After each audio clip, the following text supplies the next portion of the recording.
coming to you live from the City of Angels, Los Angeles, California.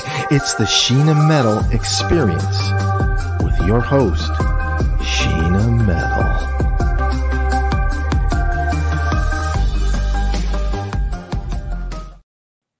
Hi, and welcome to the Sheena Metal Experience, only on Parapod TV. I'm your host, Sheena Metal. I'm a psychic medium. I'm an energetic healer. I'm an interfaith minister. I'm a 29, almost 30-year talk radio host in Los Angeles and beyond. I'm a creative and a performing artist and a paranormal survivor. And I come to you live from my home in Southern California every Wednesday at 3 o'clock Pacific time. This show is about spirituality. It's about creativity. It's about humanity. It's about passion. It's about service. It's about becoming and maintaining being your best you in this big, beautiful world. And most importantly, inspiring others to do the same. And it may be my show. It is the Sheena Metal Experience after all, but that doesn't mean it's not always and forever your experience. My guest today is a wonderful meetup organizer and a spiritual being. And as you will see by her lovely background, a pickleball enthusiast. Please welcome to the show, the wonderful Jody Potaker is back. Hello, my friend. It's great to have you. Hi, Sheena. Hello. Yes, I thought I'd give you a little scenery today. These beautiful flowers. I don't know what they're called. I don't know what they are, but aren't they just phenomenal? We live in the most beautiful place in the world. And whenever people say, like, why don't you take a vacation? I'm like, I feel like I live a vacation every day. It's true. Sometimes I think, where would I want to go that I want to be more than the beach? And I can't often think of things. So it's Southern California is a beautiful place. I'm glad to have you back.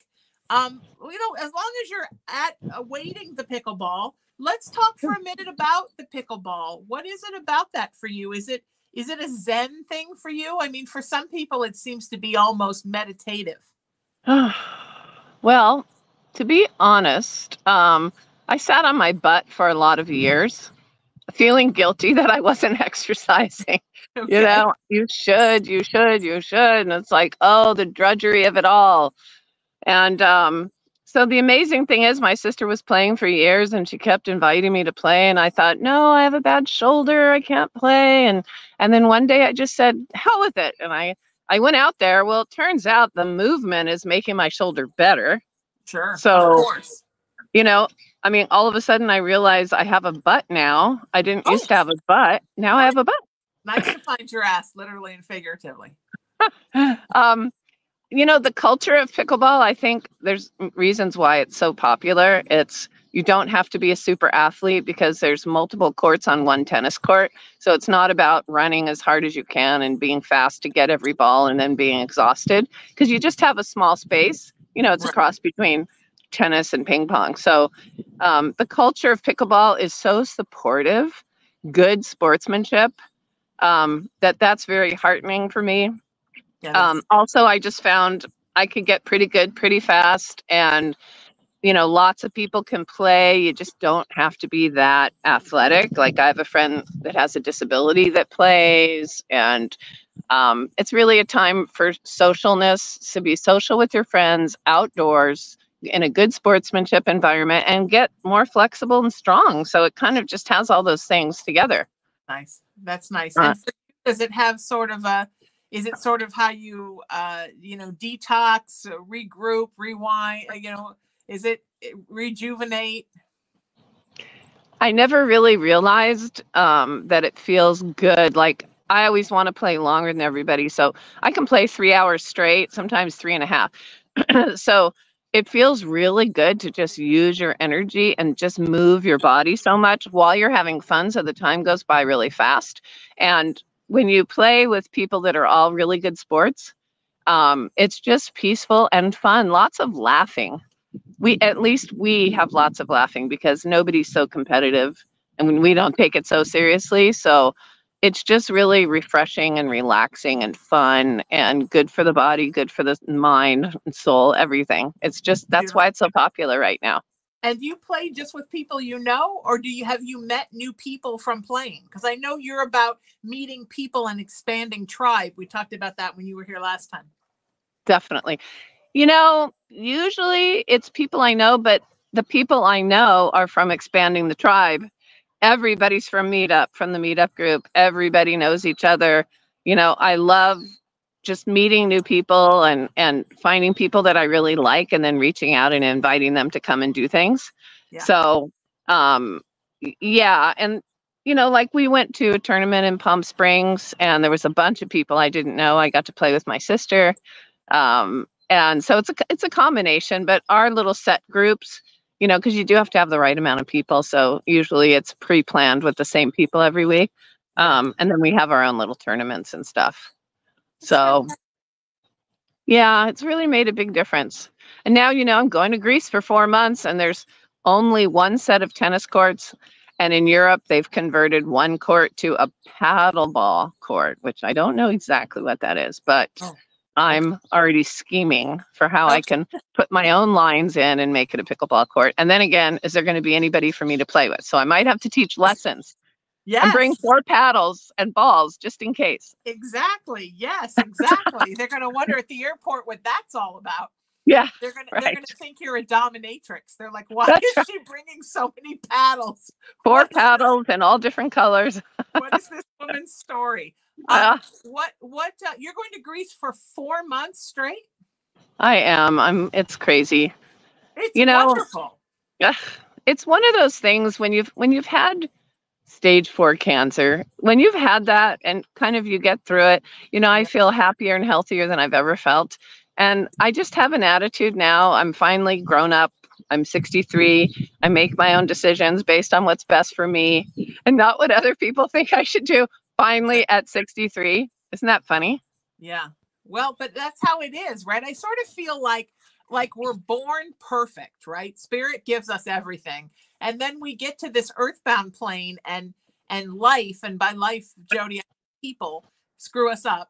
And then we spend the rest of those years, we spend so many years trying to unravel those layers to find ourselves again underneath. Absolutely. And when we get there, I think 63 is young to get there. Some people never get there.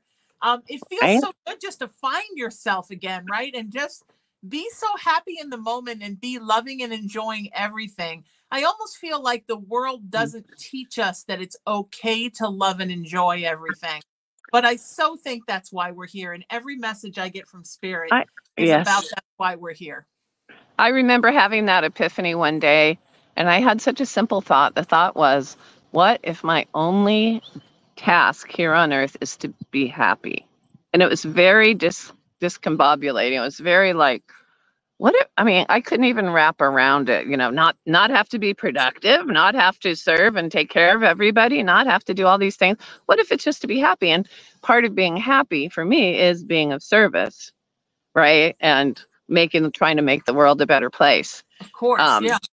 But it's quite a process of unraveling, your own psychology and family history. And I grew up with a very depressed mother, and at one point I did put together the pieces that what right do I have to be happy when she's so depressed and so miserable? And so I kind of put myself in the soup pot with her, and so really just a process of realizing that if I don't separate myself and move far away from the person I was closest to in the whole world, if I don't do that, I'm just going to die. I'm going to get sucked into the abyss. So, giving myself permission to be happy, even though she wasn't. And I think that's really something. I'm thinking other people might experience that too. I don't know. I think definitely. I think my mother was also very depressed. And I think that she hid a lot of it from me because she didn't want me to also be depressed. But I saw her sacrifice herself when she should have been living more her own life that made her happy in regards to a lot of relationships in her life, including her relationship with me. She should have put herself first a lot more. And so I think I grew up doing the same thing, and it's taken me a while to break that pattern. And interestingly enough, really the beginning of breaking that pattern was after she passed, and from Spirit started telling me to break that pattern. Oh, So sometimes I think when we love folks and they go home, they have the 360 awareness we all have when we pass. And then they kind of turn around and they're like, oh no, I got to go back and tell her, don't do that. uh, It's been a very illuminating a decade for me because of that. So I think that's part of the unraveling. I think it's part of right. finding that journey back to yourself that we all go through. It's really something, right? Because, as you age, you just learn and figure things out. Hopefully you're figuring some things out. But Yeah. it's like, I'm glad I would never go back to my 20s unless I could bring who I am now, of course, back. But Right. I would gladly have, 10 or 20 or whatever years left of being where I am right now than a whole life ahead where, just day to day, not being happy, not feeling fulfilled, not, all those things. I feel the same way. People say, don't you wish you could be 20 again? And I'm like, no, Hell no. I was a bundle of anxiety. I don't want Oh, that yeah. again. No, thank No. you. No. And, the way the internet is and stuff now, it's when you're open and wanting to grow, there's so much available. It's just so much. And I think, the current style of offerings out there right now is to really offer for free something of value so people get a sense of who you are. And then, then you might have a course or a training or something. People get to know you and they can sign up for that. But I'm noticing I've been taking just a lot of free trainings. I took a free 3-day training that I learned so much from. It was amazing. So there's so much available right now and great speakers on YouTube and Sounds True and just it's wonderful if you want to learn, if you're into learning. Yeah, I agree. There's so much to learn everywhere. And it's just Yeah. living inside of your phone. It's an unbelievable thing. I think about kids now who are growing up, like what a fanatic I was for learning when I was young. And how amazing it would be to have this little box with like every library you can imagine in it. Like I constantly, I ask Google, I ask Alexa, like I'm on IMDb looking things up when I watch a Me TV too. show. Like I love the Yeah. unlimited knowledge, and I Well, think that I'm going to run out of years before I will run out of fascination with life. And I don't well know if now that's a good thing or a bad thing, but that seems to be the way it's going because I'm endlessly fascinating with everything that happens here. And I think part of that me is too. that deep belief in spirit and that feeling that I have spirit with me all the time. For you, when you do things like whether it's pickleball, Greece, your meetup group, does your spirituality guide you everywhere? I mean, do you believe everything is a co-creation with spirit? I absolutely believe that, but staying in that alignment and energy is really the task at hand. I'm absolutely clear that when I'm listening to things, meditating, listening, I love listening to frequencies and I love putting my headsets on when I'm dozing off to sleep. And also, first thing, as soon as I wake up, but my brain's not awake, boom, I love putting, chakra cleansing. And I think I might have mentioned last time the happiness frequency. There's a happiness frequency that really gets in there somehow. It really has an effect. It's so simple. And, there's the Silva method. So I play around with that. So my belief is there. And sometimes life definitely takes hold and, tosses one about. And then you have to keep remembering, come back, come back, come back. With the news and politics and all the things that are happening, it's like it spirals the energy down. Yet in some way, I'm kind of addicted because so much is at stake that I want to know what's going to happen and what I can do to help. Yes.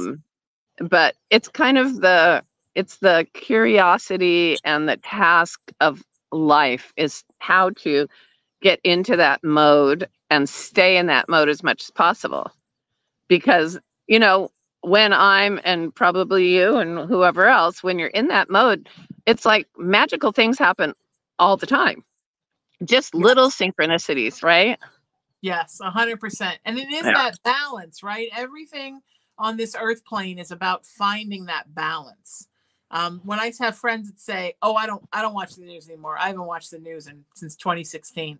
Like, well, okay, but we're not really supposed to be hiding from what's going on in the world. Like, we're not supposed to get obsessed to the point where we're listening to the news and watching all day long and then writing angry memes the rest of the time. We're not supposed to let something consume us, but at the same time, we're not supposed to hide from something and pretend it's not there, right? We're supposed to be evolved and awake and aware citizens of the world and know what's going on in our world, even though sometimes for folks that are very spiritual, that's difficult. Yeah. Yeah. The apathy is going to work against us if people are apathetic, overwhelmed, and don't care. Because if they don't get out and vote, we're all going to be pretty sorry, I think. Right. So, you know, it is because sometimes it seems like the best way to cope is to not care. You know, like I have a person close to me and we have a very challenging relationship just because we're so opposite, so different. And, you know, I tell myself sometimes, just don't care so much. Don't care so much and it won't bother you. But the fact of the matter is I do care so much, you know, so how do you care so much and not let it bother you at the same time? Well, and that I think is another big challenge in that I run into in my spiritual practice all the time, is that we can't make people be who we want them to be. But there are also people that we need to have in our lives for whatever reason, whether it's an earthbound reason or a spiritual reason. And we have to find a way to compromise to keep those relationships going, because in some way they are nurturing us. And it's hard to know, when is it time to pull back? When is it time to let go? When should you be more in it? You know, we're all different, and we all, it's hard to live and let live in that sense, and allow the people that you love in your life to be who they are and have them allow you to be who you are, but sometimes those things are very different. It is so important. And I think really it so much comes down to empathy. I think I mentioned last time that I received a mediation certificate in nonviolent communication, and you know, nonviolent communication is so powerful because it's a training on how to stop the output. You know, it's so easy to output, stop, and actually take in, because empathy really involves taking somebody in for who they are, not who you are. I think, did I talk about that last time? About I know a little about empathy, we did, but I don't think you talked about the certificate. That's fascinating. Oh, yes. You know, and I studied some conflict resolution at Sonoma State, and learning the difference between empathy and sympathy is one of the most powerful things I've ever learned. I don't want to be repetitive if that's something that I already shared. No. Okay. No, let's talk about that, because I talk about that a lot on the show. The difference in being sympathetic, empathetic, and then being an empath are all different things. It is. And, you know, I always ask people to tell me what they think the difference between empathy and sympathy is. And no one ever guesses the definition that I'm going to share. Do you want to guess, or do you want me just to share? No, I want you to share it. Okay. So my teacher was the main negotiator, mediator for the entire Indian nation, Native American Indian nation. Amazing guy. He wasn't that great of a teacher, but however, he did teach us about this. And the difference is so monumental that I feel like if we can really get this and practice it, a whole thing kind of opens up in relationships. So sympathy is basically putting yourself in someone else's shoes as yourself, viewing them and whatever's going on with them, viewing them. So it's about us. It's through our own lens, and kind of judging in a way what's going on with that person based on how you would feel, what you would have done. Sure. Empathy is where the whole thing cracks open, because empathy is about putting yourself in someone else's shoes as them, given who they are, given their life, given their personality and circumstances. And I'll give you a little example because it just speaks perfectly. I had a very good friend who had an emergency surgery. Her appendix exploded, and it was really life-threatening. This is the kind of surgery they have to take out all your guts and sterilize you and shove them back in. Yeah, exactly. It's like a whole tune-up. Oh God. So and the her two best friends were me and my other friend. And I know that my friend will never ask anybody to do anything for her. She's there for everybody. She would never, ever, ever ask. So I basically said, I'll be over tomorrow, 6 p.m. I'll cook you dinner, clean your house, and pick up your son. Okay. When I got there, she was like all over me. Oh my God, it's the nicest thing anybody's ever done for me. Oh my God. Okay. Now, her other best friend was nowhere to be found. Okay. And she's my best friend too. Nowhere to be found. And the difference is I was being empathetic, knowing that she would never ask me ever. Okay. My other friend was kind of acting as herself. So for her, she would never want anybody to just say that they're coming over and doing anything. She would want to call them and ask them. So she told her, she said, if you need anything at all, I'll be there for you. You just let me know. Okay. Well, my friend's not going to let her know. So she was nowhere to be found in supporting my friend. Yeah. I was everywhere to be found. And I think it's just the perfect example because she would have come. If she called her up, she would have come to do anything. But because she would never want anybody to drop by her house like that, that's what she projected onto my friend. And am I making the point clear? No, you're making perfect sense. Yeah, you're making perfect sense. Yeah.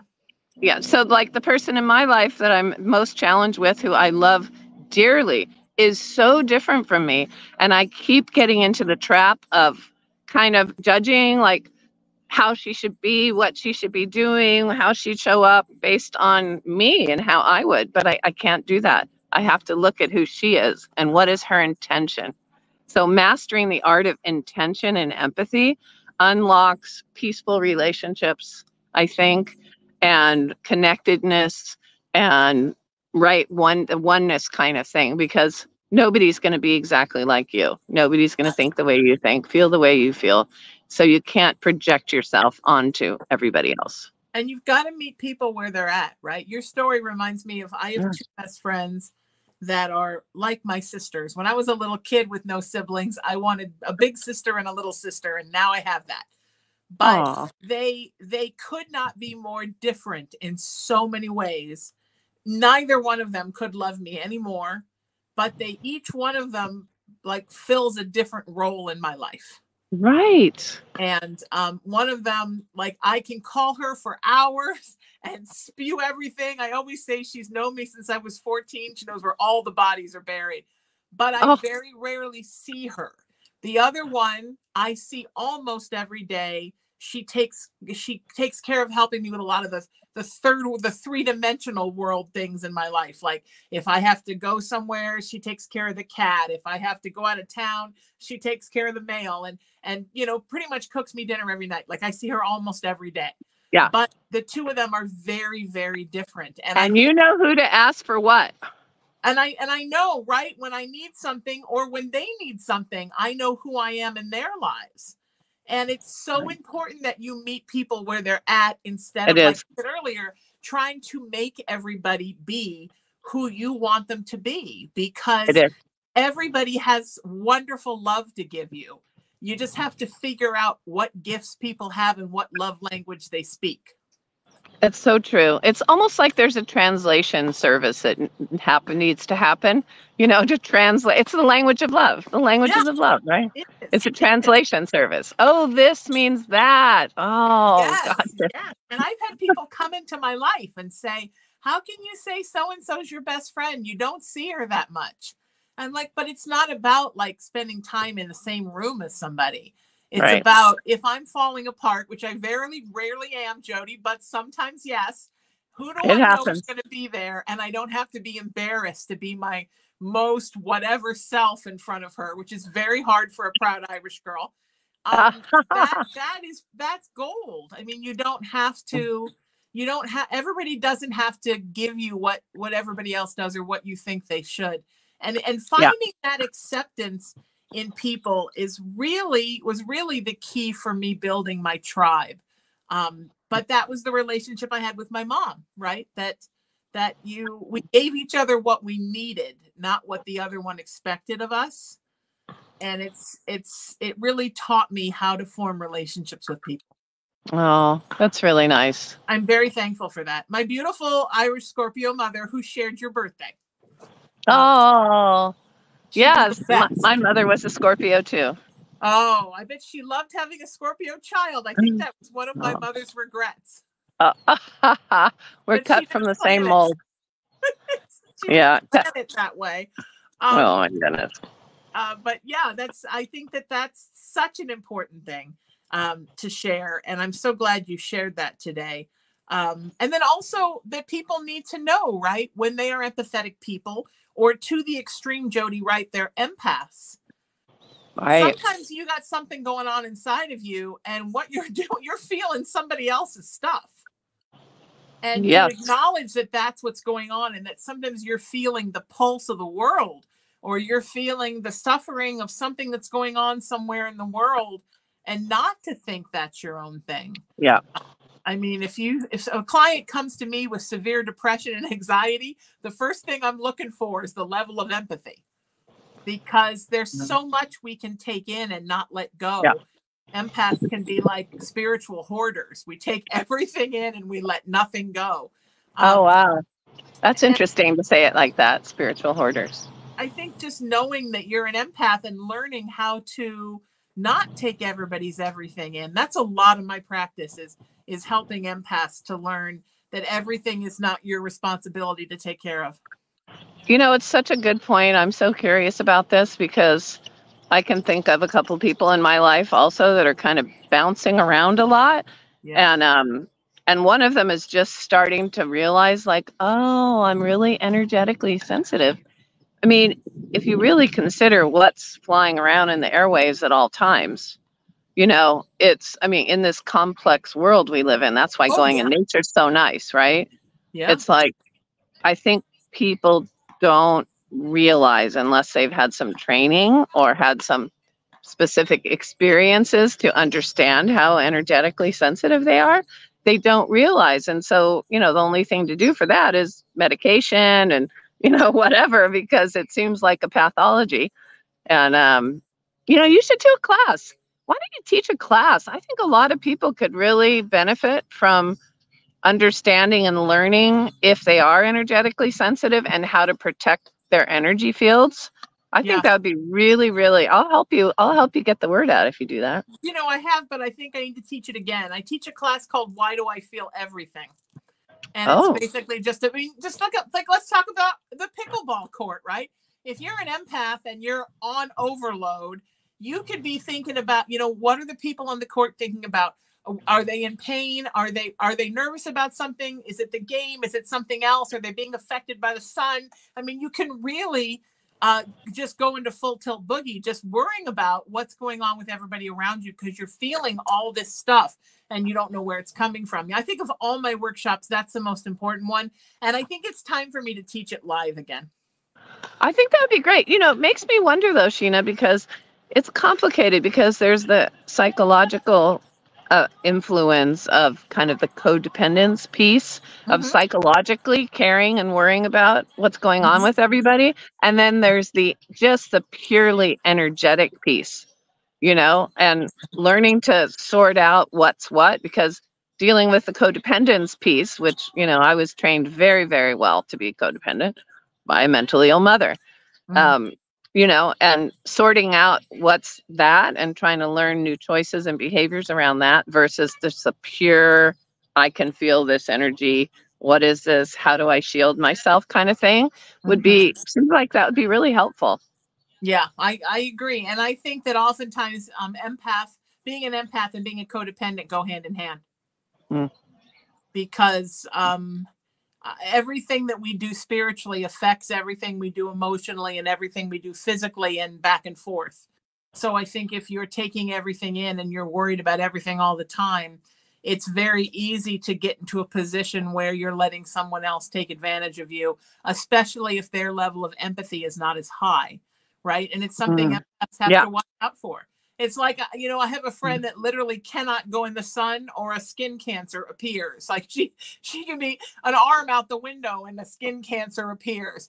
If you're an empath, you have to be very careful about how you allow yourself to be unprotected.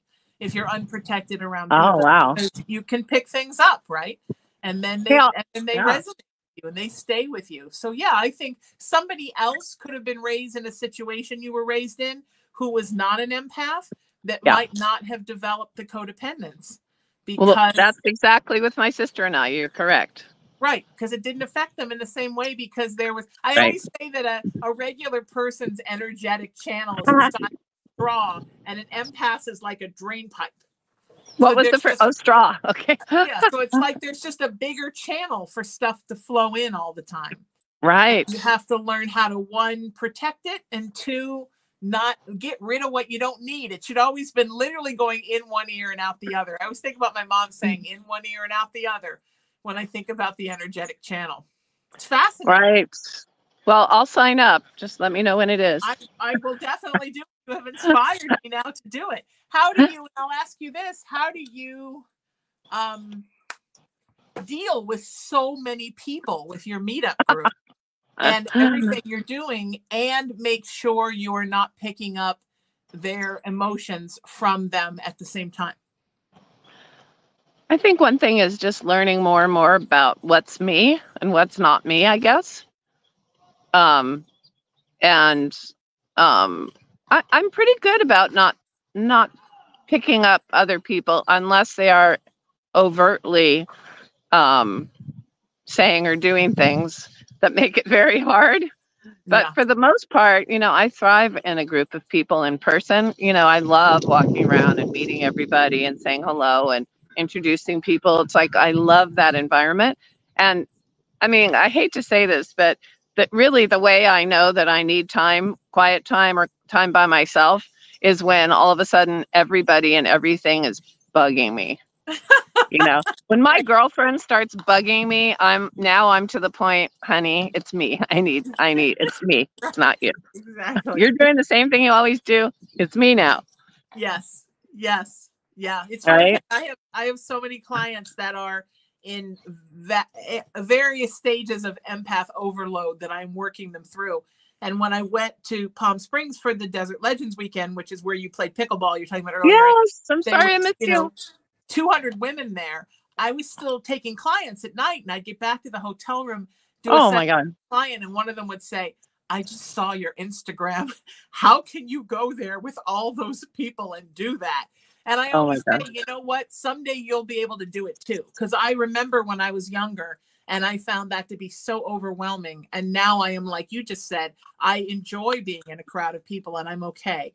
And it's just a matter of learning to spiritually protect yourself, which we really all should be doing all the time, right? We always should be protecting ourselves. Yes. I used to think of it like a bubble, but my Tantra teacher, she introduced the idea of a white light wetsuit. That's clinging. It's clinging to your body because in a bubble, people can just go through your bubble. But when it's clinging to your body, I really love that. And she also did this thing with imagining putting one of the goddesses in between you and the other person just to absorb the energy in between you. How do you like this? That's fantastic. Yeah. I love that. So before I let you go, because I know you've got to go play some pickleball, tell me a little bit about Greece, because I'm fascinated and I'm sure my viewers are too. Oh, thank you. I was hoping. Thank you. This kind of just came about. I happened to meet Dimitra Cameranu, and she's a combination of an award-winning archaeologist and a somatic therapist. Beautiful. So she's created these things taking Greek culture and combining them with experiences. So she does this thing called the Greek alphabet yoga, and she's created this body of work called it's goddess poses, empowerment poses. So she walks you through taking on different positions and poses and saying different things. And we do those. We travel to, like, Eleusis is an ancient mystery spot where people would go and have these mystical experiences. And you're not you weren't allowed to share anything about your experience, or I believe they would put you to death. I believe it was my goodness. completely Okay. secretive. Yeah. So we go to these sites, and like the Eleusis now is about death and dying, accepting death and your own death and dying and other people's. And so we do these experiential somatic things there. And, you know, people just have these emotions and experiences that bubble up, so they get to process through. We travel to castles. We're going to be snorkeling over the most ancient submerged city in the world, Pavlopetri. Wow. And when you go with an archaeologist, you're not just looking down at the rocks down there. You know, Right. she's Yes. such a storyteller that she just paints the picture of the civilizations, and particularly focusing on the goddesses, the feminine aspects and archetypes. And, you know, Sappho lived in Lesbos. That's how we got our lesbian name. And Right. so we recreate some ancient experiences. She teaches Greek dancing, Greek and ecstatic dancing. And she leads a poetry workshop. She leads a workshop. We write our own love poems, and then we perform them to each other on our trip. Wow. Wine tasting and museums and all kinds of things. So it's quite an adventure, and it's quite a transformational experience. We have room for a few more people on June 1st. It's 13 days. Wow. With a 6-day optional stay over on the Isle of Lesbos. The first part is on the mainland. And then in September, there's another trip, 8 days. It's called Women's Sacred Roots with Dimitra. And then the International Women's Festival in a little village on Lesbos that lasts 10 days. This will be my 3rd time to the festival. Women all over the world coming to do workshops and dance and learn and swim. There's a morning swim to the rock that happens. It's all empowering and fun. And now I have friends from all over the world, which is amazing. I have so many places to go visit. That's wonderful. And you're going to go there and stay the whole time. Well, I also I'm now a partner in the best restaurant it's called Scala Aressos on the Isle of Lesbos. I bought into a restaurant. There's 3 of us, 2 lesbians, and this wonderful man that comes from the spiritual center there. There's a big Osho center. And he's the operations guy, and she and I are the event out in front, create community, have people feel welcome and at home at our place, do events, have fun.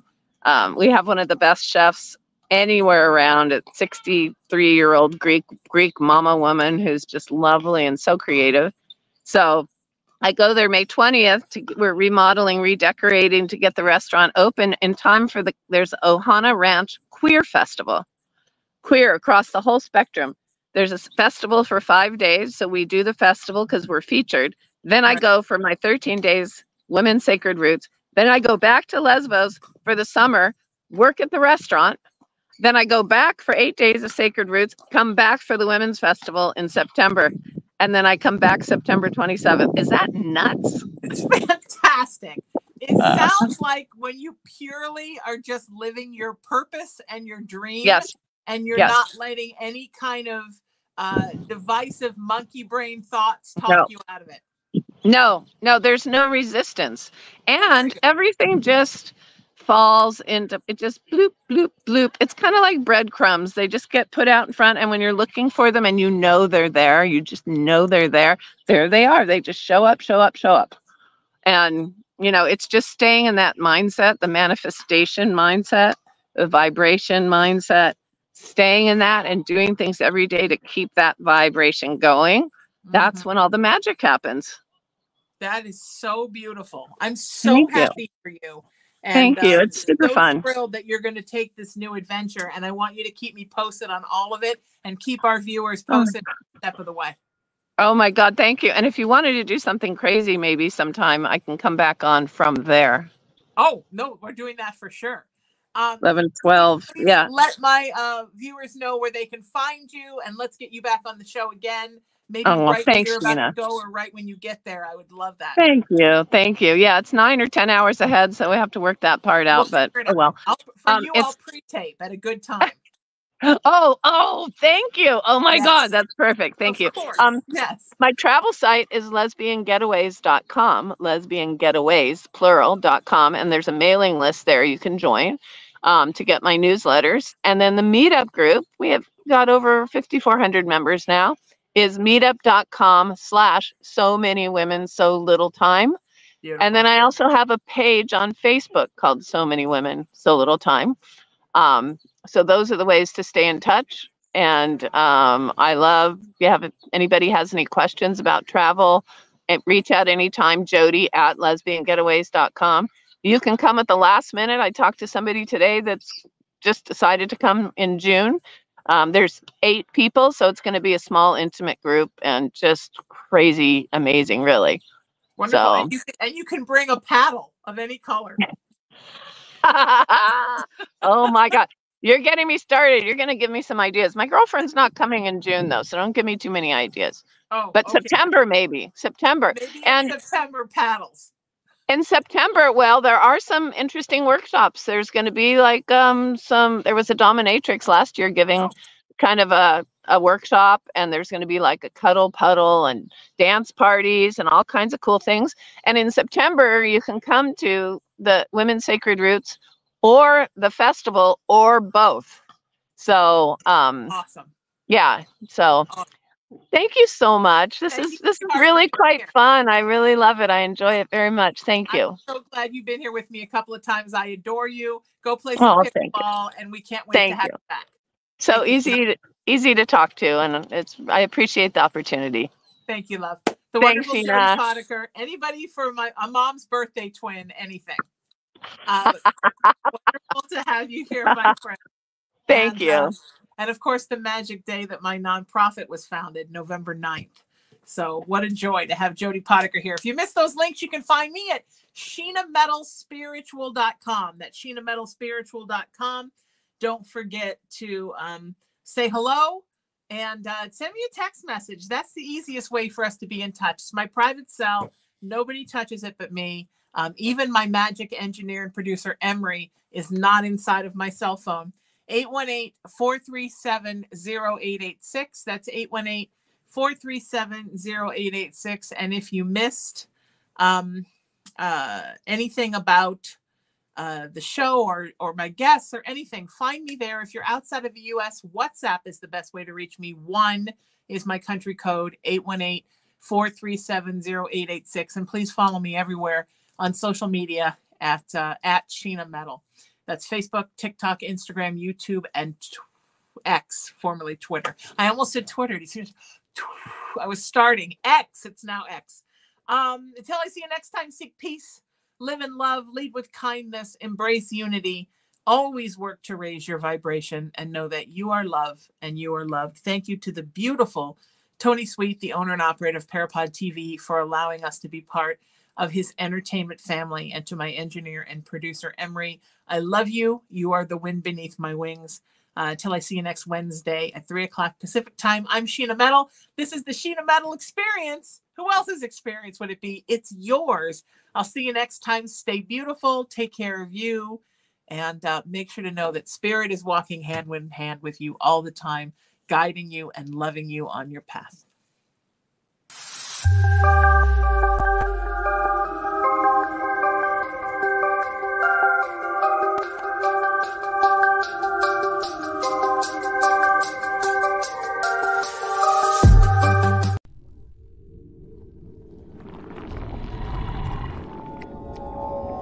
Mm-hmm.